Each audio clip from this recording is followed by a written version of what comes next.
Vamos avançar aqui para a pauta, que eu quero começar, como sempre, a gente gosta de trazer dados aqui no Conversa B2B, a gente não brinca em serviço.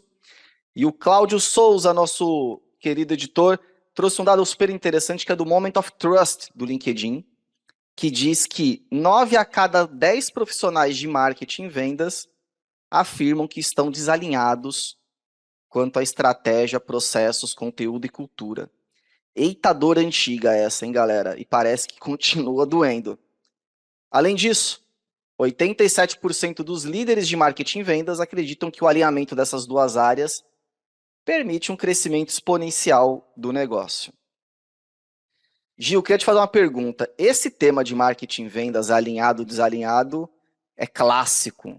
Já tem sei lá quanto tempo. Cara, qual que é o real impacto desse desalinhamento e do alinhamento, quando a gente for pensar de maneira positiva? E uma outra pergunta, cara, você acha que a gente está superestimando o impacto dessa relação das duas áreas ou não? Realmente é um negócio que tanto vendas quanto marketing tem que se preocupar e gastar tempo e energia para resolver.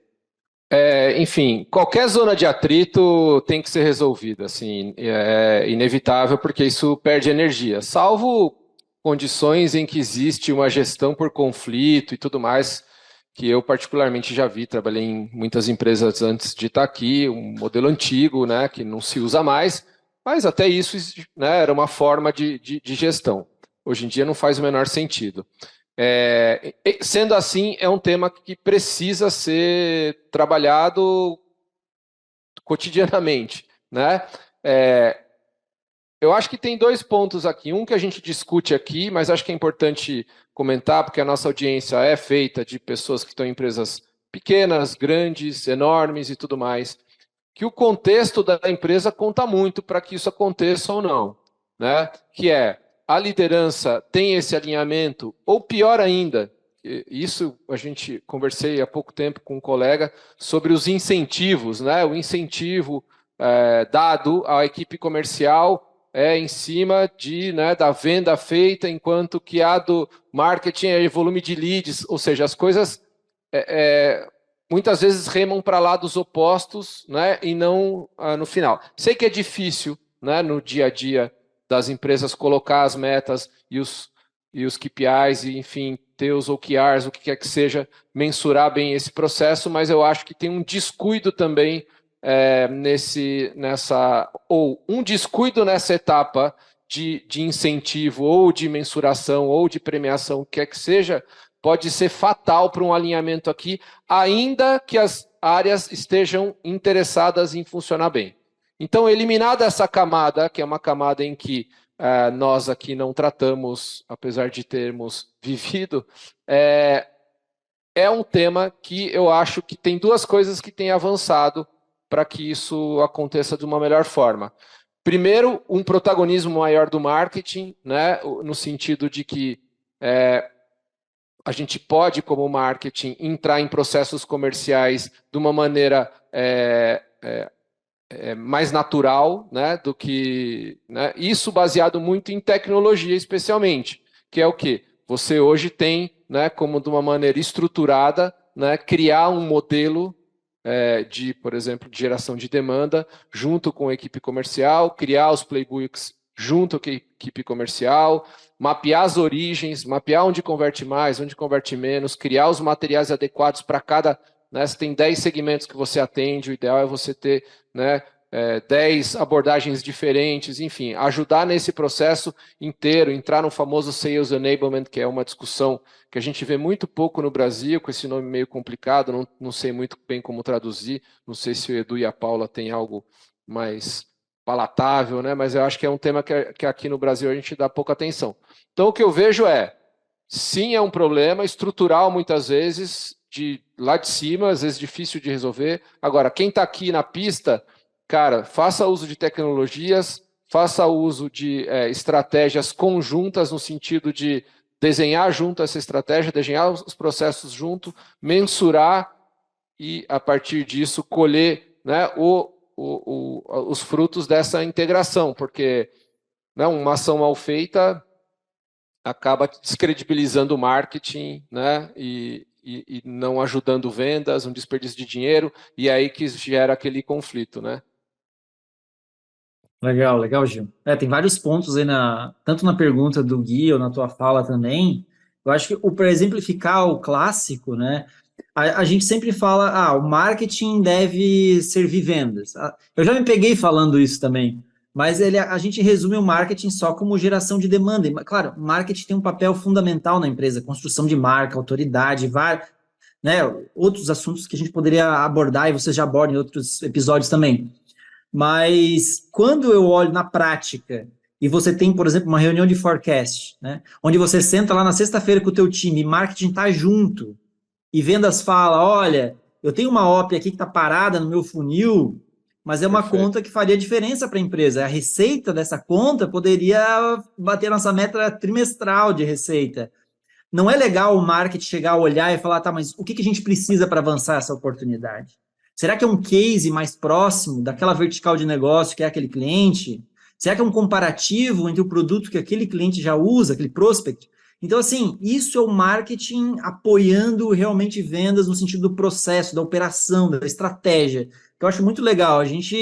Quando a gente fala muito de account-based marketing, né, o ABM, até um episódio que a gente fez anteriormente foi sobre isso. Esse é um nível, assim, que eu acredito do estado da arte do marketing vendas, sabe? Eu consegui apoiar isso e entender, mas o meu vendedor, ele tem um material legal de jornada pós-reunião, por exemplo. Claro, o vendedor, ele está na linha de frente, ele sabe o que falar, ele entende qual é a narrativa comercial, mas será que marketing não pode envelopar melhor?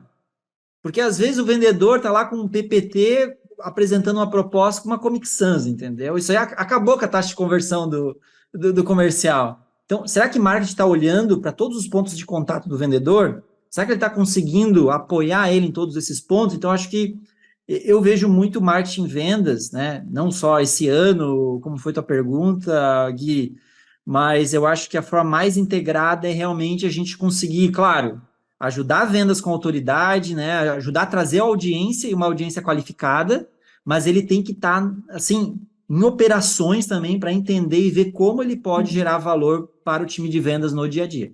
Sim. Uma coisa legal também que eu acho que pega aí na fala dos dois, né? O perfil, muitas vezes, do profissional de marketing vai ser a pessoa que vai olhar, vai ter essa visão de processo, né? Muitas vezes ali o time de vendas tá preocupado, óbvio, né? Se vai ter perfis ali dentro, né? Se pode ter o gestor, o diretor que vai ter essa visão, mas eu vejo assim, na prática, e isso é um movimento muito interessante, que parece ser algo recente, o profissional de marketing assumindo esse papel de entrar, que nem você falou, de uma forma até orgânica ali no time, e não ajudar só com apoio em materiais, né, mas ajudar a montar scripts, ajudar a montar cadências, ajudar a montar, sei lá, às vezes comparativos, né, cases.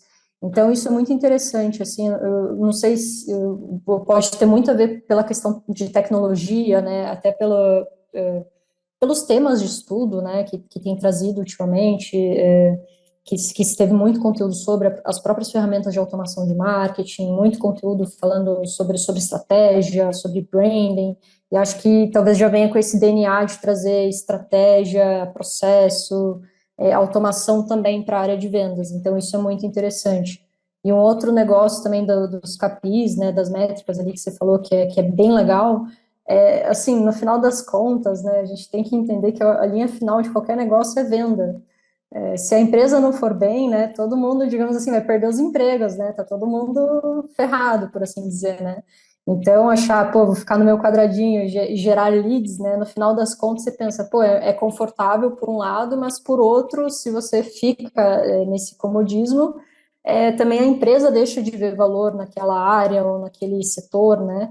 Então, por isso também, talvez que o marketing tem começado a se envolver cada vez mais, né, entender que, e mesmo nas métricas, né, você tem formas, ferramentas e a própria tecnologia para te ajudar a apoiar você visualizar métricas melhores, né, então, não é geração de leads, é geração de leads qualificados, em que vendas vai dar o feedback de como que está vindo aqueles leads, sabe, como que eu vou saber isso, através do meu CRM ou através de alguma automação que eu consiga visualizar isso de forma rápida também. Então, acho que são algumas mudanças interessantes aí que têm tornado também esse processo mais maduro. Eu queria só comentar um negócio, aproveitando. Eu acho que quando a gente fala aqui, tem um lugar comum que é o negócio de contexto, né, Edu? E Paula, o marketing tem que estar mais preocupado com o contexto. O contexto é qual é o segmento, qual que é o decisor, qual que é, né, para poder... E isso, o Edu lembrou bem, o ABM é o estado da arte disso, porque você define, você tem a informação prévia do contexto, né? Não é o contexto que te aciona, é você que vai atrás daquele cliente, naquele contexto, com aquela equipe, com informação, com ferramenta, e isso leva essa relação para outro, né, para outro cenário. Você consegue trazer aquilo para um grau. Se fala de customização, mas eu entendo que é realmente trazer a solução para o contexto daquele cliente. Cara, você é do setor agro, legal, não adianta. Você pode ter o discurso perfeito, o teu produto, mas ele aplicado a um contexto completamente diferente é quase que outro produto ainda, né? Eventualmente tem até concorrente diferente, os comparativos são diferentes. Então esse acho que é o cenário. O avanço do marketing é não se conformar, talvez, né, com gerar lead e passar e ter a apresentação comercial corretinha e tudo mais, é entrar nos processos, entender, ter mais ferramentas para entender contexto, entrar no contexto, desenhar os processos e, mais que isso, ajudar no desenvolvimento da argumentação dentro de cada contexto. E aí o trabalho é quase infinito. Por isso, a priorização. E quando a gente fala de ABM, basicamente é você conseguir priorizar a sua carteira em casos de B2B complexos e de carteira fechada, né, os 10, né, equilibrar na sua pirâmide conforme a sua carteira está, né, dos 80-20 ou qualquer outro modelo que você use, para onde é que você dá mais atenção, porque esse trabalho é infinito, né? No limite você tem que, né, ter uma equipe enorme de marketing, não para em pé a conta.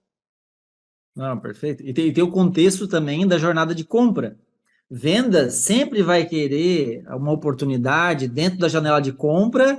Ah, legal, marketing, bom trabalho, né? A pessoa já vem pronta para comprar, mas não é assim que funciona, né? Quando você trabalha com uma geração de demanda, muitas vezes o marketing vai trazer para o funil, né, uma oportunidade em potencial que vai ter que ser feita uma abordagem comercial, mas vai entrar toda uma cadência, uma jornada de maturidade para quando aquela pessoa entrar dentro da jornada de compra, aí sim você vai ser lembrado como um fornecedor, um potencial fornecedor. Então, assim, o marketing de vendas também eles têm que ter esse alinhamento, um está ciente do papel do outro, que tu não consegue gerar só, né, um grande funil só de pessoas que já estão aptas a comprar, né? Isso acho que tem, né? A pirâmide de Chet Holmes fala muito sobre isso, né? 3% estão prontos para trocar de fornecedor, 7% estão abertos a te ouvir. E o restante? E os outros 90%? Você não vai fazer uma abordagem, você não vai entrar na sua pipe como um potencial cliente futuro?